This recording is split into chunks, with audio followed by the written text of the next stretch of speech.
Perang Hizbullah versus Israel berpotensi besar terjadi lagi. Hizbullah mendesak Lebanon mengambil tindakan tegas balas agresi pemboman di Jalan Al-Musailih Al-Najariyah, Lebanon Selatan. Mengutip Al-Mayadin, pada 12 Oktober, aksi pemboman Israel ke wilayah selatan itu terjadi pada saat fajar 11 Oktober waktu setempat. Desakan Hizbullah ini dilakukan imbas serangan Israel itu telah mengakibatkan seorang tewas dan 5 lainnya terluka. Adapun serangan Israel itu secara khusus menargetkan peralatan penggalian dan bulldozer, menyebabkan kerusakan signifikan dan gangguan pada jalan yang menghubungkan kota Saida dan Nabatiyah.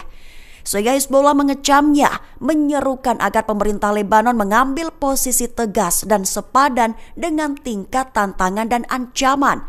Hizbullah menekankan pentingnya peningkatan tindakan diplomatik dan politik serta membunyikan peringatan kepada seluruh kalangan Arab dan asing.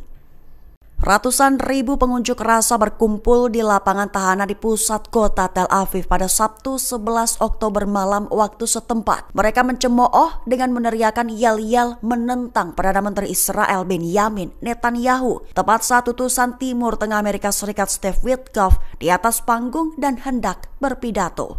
Mengutip Palestine Chronicle, pada 12 Oktober adapun mereka berkumpul di pusat kota untuk merayakan perjanjian gencatan senjata. Terlihat dalam video tepat saat Witkoff menyebut nama Netanyahu, ratusan ribu orang yang berkumpul kompak mencemoohnya. Bahkan terdengar mereka meneriakkan yel-yel menentang pemerintahan Netanyahu. Namun meski sempat terdapat gangguan kecil, Witkoff melanjutkan pidato dengan senyum di bibirnya, menggambarkan gencatan senjata yang baru dicapai antara Israel dan Hamas sebagai sesuatu yang dianggap mustahil oleh banyak orang tapi tetap terlaksana. Witkoff pun melanjutkan ucapan terima kasihnya kepada negara-negara yang berperan penting dalam menengahi kesepakatan tersebut, seraya menyampaikan apresiasi yang mendalam atas upaya mediasi yang dilakukan oleh Qatar, Mesir, dan Turki. Witkoff juga memuji Presiden Amerika Serikat Donald Trump atas apa yang ia sebut sebagai bukti bahwa perdamaian di Timur Tengah bukanlah hal yang mustahil. Prime Minister Benjamin Netanyahu.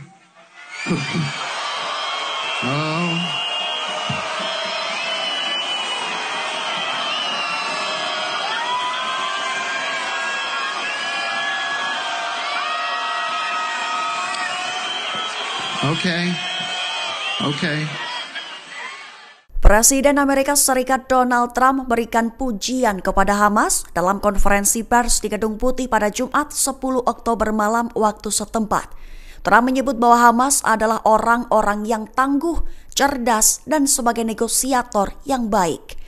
Mengutip Palestine Chronicle, pada 12 Oktober, pujian kepada Hamas itu dilontarkan Trump saat ditanya mengenai soal jaminan.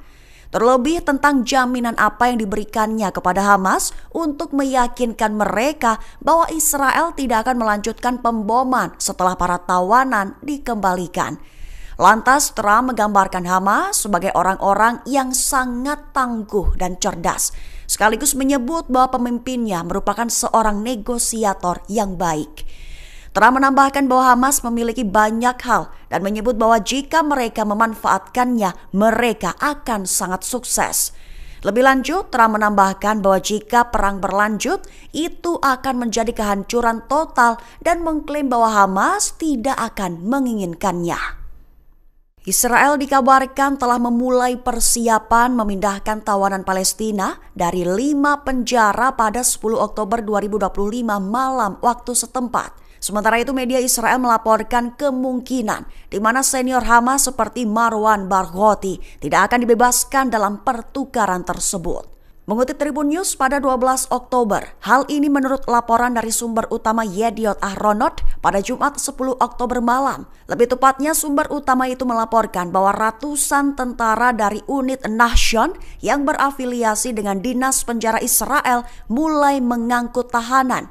di mana mereka adalah yang diharapkan akan dibebaskan sebagai bagian dari kesepakatan. Adapun tawanan-tawanan Palestina ini dipindah dari 5 penjara berbeda menuju ke fasilitas tempat mereka diharapkan akan dibebaskan. Lebih dari itu, persiapan logistik juga sedang dilakukan, mengiringi pembebasan sekira 250 tahanan Palestina yang menjalani hukuman seumur hidup, serta sekira 1.700 lainnya yang ditangkap oleh pasukan Israel di jalur Gaza setelah 7 Oktober 2023. Namun sumber utama mengatakan bahwa senior Hamas seperti Marwan Barghouti kemungkinan tidak akan dibebaskan dalam pertukaran tersebut. Adapun Dinas Penjara Israel mengatakan bahwa setelah kesepakatan selesai, sekira 9.000 warga Palestina akan tetap berada di balik jeruji besi di Israel. Pejabat senior Hamas Hossam Badran memberikan pernyataan terbaru dalam wawancaranya pada Sabtu 11 Oktober 2025 waktu setempat, mengklaim bahwa Hamas siap bertempur lagi jika perang berlanjut, sekaligus menolak usulan meninggalkan Gaza. Mengutip The New Arab pada 12 Oktober, Badran seraya meramalkan bahwa negosiasi gencatan fase kedua akan berjalan sulit, menegaskan bahwa pertanyaan utama mengenai pelucutan senjata dapat menjadi poin penting bagi Hamas. Saat ditanyai tentang kemungkinan apa yang terjadi jika Israel menyerang lagi, Hossam Badran menjawab dengan keyakinan bahwa Hamas dengan bantuan Brigade Qassam dan lainnya akan melancarkan serangan langsung terhadap tentara pendudukan. Menekankan bahwa Hamas dan perlawanan Palestina lainnya akan menghadapi dan mengerahkan segenap kemampuan untuk menangkal agresi Israel lagi jika pertempuran terpaksa dilakukan.